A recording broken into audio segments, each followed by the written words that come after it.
Hello and good evening everyone, welcome to all on JRF vibes. So guys देखिए, अभी जो आपका exam हुआ था जम्मू एंड कश्मीर सेट का, उसकी प्रोविजनल आंसर की 7 अक्टूबर को आ गई थी और 9 अक्टूबर तक का आपको टाइम दिया है क्वेश्चन चैलेंज करने के लिए। वो क्वेश्चन जिनके आंसर आपको प्रोविजनल आंसर की में सही नहीं लग रहे हो, सो 9 तारीख तक आप उन क्वेश्चन को चैलेंज कर सकते हो। अब पेपर 1 में मुझे 2 से 3 क्वेश्चन ऐसे लग रहे हैं जो आपको चैलेंज करना चाहिए, और आप उनको अगर चैलेंज करते हैं तो आपको आपके कुछ मार्क्स बढ़ेंगे, आपको डेफिनेटली कुछ बेनिफिट देखने को मिलेगा। देखिए, पेपर 1 में मैं बता देती हूँ जितने भी क्वेश्चन मुझे डाउटफुल लग रहे हैं, बाकी आप पेपर 2 में देख लेना, क्योंकि डेफिनेटली 3 से 4 क्वेश्चन तो आपका जो भी पेपर है उसमें देखने को आपको मिले ही होंगे जिनके आंसर आपको सही नहीं लग रहे हो, तो उनको क्लेम करो। डेफिनेटली 6 से 8 नंबर तो एवरेज मान के चल ही सकते हो कि आपके प्लस हो सकते हैं, ठीक है। ये था सेट डब्ल्यू जो कि मैंने सोल्व करवाया था। इसमें 25th नंबर क्वेश्चन देखिए, फॉर्मूला बेस्ड क्वेश्चन है। 101% इसको क्लेम करो, और ये चेंज भी होना चाहिए, क्योंकि कई बार ऐसा होता है कि थ्योरेटिकल क्वेश्चन जो होते हैं जिनके प्रॉपर प्रूफ कहीं भी अवेलेबल नहीं होते हैं तो हम मेंशन नहीं कर पाते, और फिर कमीशन उनको कंसीडर नहीं करता, क्योंकि हर बार ऐसा नहीं होता है कि आप जितने क्वेश्चन क्लेम करते हो सारे के सारे आपको फाइनल आंसर की में चेंजेस देखने को मिले। कई क्वेश्चन कर लिए जाते हैं जिनका ऑथेंटिकेट प्रूफ होता है, लेकिन थ्योरेटिकल क्वेश्चन होते हैं कई जिनका प्रूफ नहीं होता, तो उनको कमीशन कई बार एक्सेप्ट नहीं करता है। बट ये प्योरली देखिए फॉर्मूला बेस्ड क्वेश्चन है। इसको आप अगर आपको किसी बुक में मिलता है तो दैट्स गुड, अदरवाइज आप पेपर पेन से इसको सोल्व करके फॉर्मूला लिख के प्रॉपर वैसे भी इसका मेंशन कर सकते हो, ये चेंज हो जाएगा। आंसर की में इसका आंसर सी दिया है, बट आंसर इसका 18.4 बी ही होना चाहिए। आई होप आपको पता होगा कि क्वेश्चन कैसे चैलेंज करने हैं।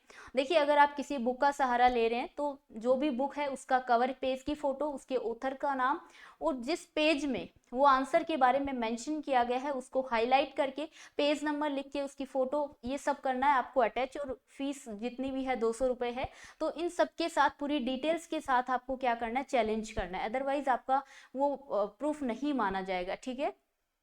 क्वेश्चन नंबर 25 और सेकंड क्वेश्चन देखिए 27 नंबर क्वेश्चन। मुझे नहीं लगता कि इस क्वेश्चन के बारे में आपको किसी और ने बहुत ज़्यादा बताया होगा, लेकिन जब मैंने आंसर की को सोल्व करवाया था तो इसको क्वेश्चन को मैंने डिटेल में पूरा सोल्व करवाया था, सोल्यूशन दिया था, तब भी मैंने बताया था कि इस क्वेश्चन में क्या मिस्टेक है।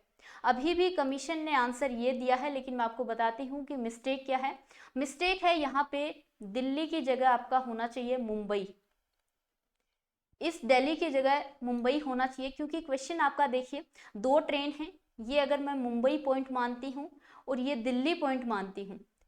क्वेश्चन में आगे पूछा है how many kilometre from Delhi will the train be together. देखिए, दिल्ली यहाँ पे है, अगर मैं इस पॉइंट को मानती हूँ कि यहाँ पे दोनों ट्रेनें मिलती हैं, अगर अकॉर्डिंग टू क्वेश्चन हम जाएं तो हमें डिस्टेंस निकालनी है ये वाली। मैं सही बोल रही हूँ, क्योंकि क्वेश्चन में दिल्ली से कितने किलोमीटर दूर ट्रेनें एक साथ होंगी ये पूछा, इसका मतलब ये वाली डिस्टेंस निकालनी है।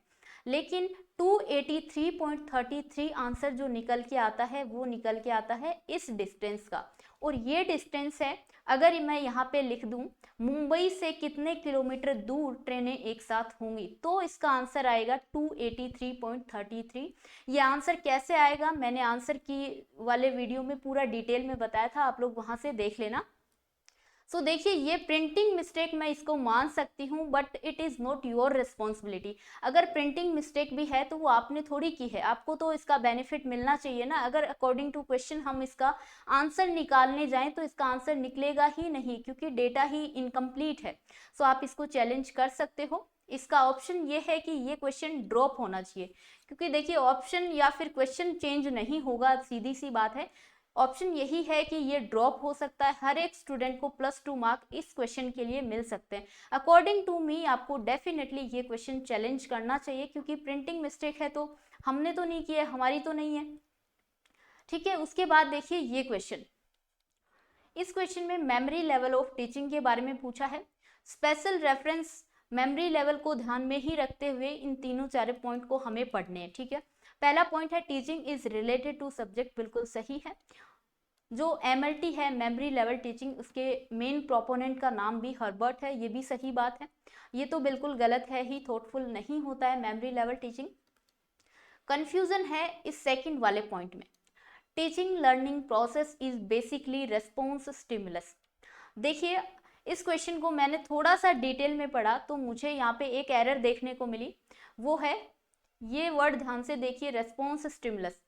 टीचिंग लर्निंग प्रोसेस में स्टिमुलस रेस्पॉन्स एक्टिविटी होती है, लेकिन इस क्वेश्चन में यहाँ पे लिखा है, पहले लिखा है रेस्पॉन्स, देन यहाँ पे लिखा है स्टिमुलस।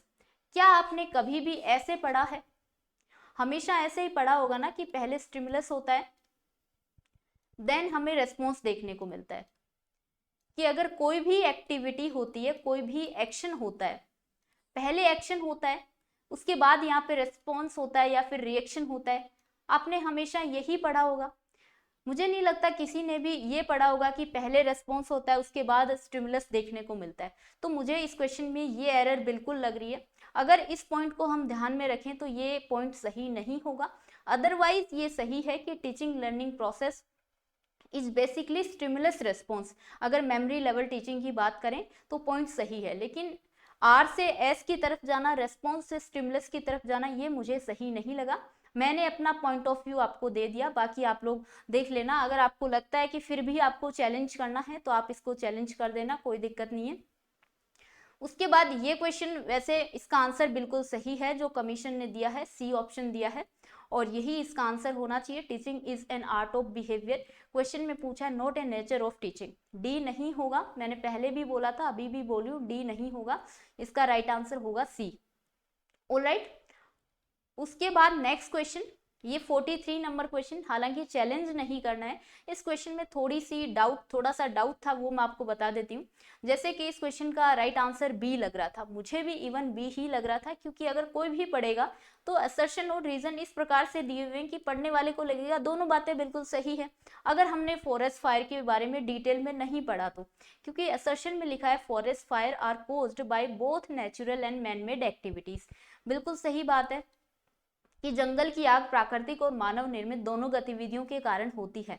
और रीजन में लिखा है कि the majority of forest fire are caused due to natural phenomena, अधिकांश आग प्राकृतिक घटना के कारण होती है। अब देखने में और सुनने में तो ये लाइन भी बिल्कुल सही लग रही है, लेकिन ये है गलत। अगर आप थोड़ा सा फॉरेस्ट फायर के बारे में डिटेल में पढ़ेंगे, किसी भी बुक से या नेट से पढ़ेंगे, तो आपको ये बात समझ में आएगी कि यहाँ पे जो मेजोरिटी है फॉरेस्ट फायर के पीछे जो कारण है वो नेचुरल फिनोमिना ना होकर मैन मेड एक्टिविटी ज्यादा मेजोरिटी में रोल प्ले करती है। इस वजह से रीजन यहाँ पे गलत होगा, कमीशन ने इसका आंसर सी दिया है और ये सही है जो प्रोविजनल आंसर की में आपको देखने को मिल रहा होगा। सो इसको चैलेंज नहीं करना है, ये सी ऑप्शन सही है इसका। सो गाइज, इसके अलावा पेपर 1 में मुझे बाकी सारे क्वेश्चन 50 क्वेश्चन बिल्कुल सही लगे। इन 3 क्वेश्चन में मुझे डाउट था जो मैंने आपके साथ डिस्कस कर लिए हैं, आप इनको चैलेंज कर देना।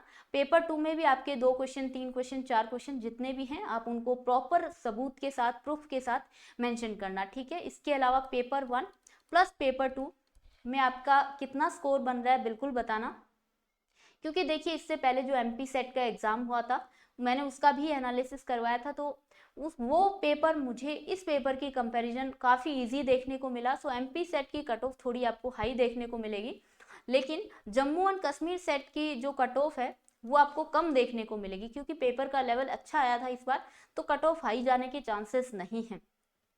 इसके अलावा आपको और भी किसी क्वेश्चन में डाउट लग रहा हो तो कमेंट बॉक्स में लिख देना, कोई इश्यू नहीं है। Alright, so thank you everyone.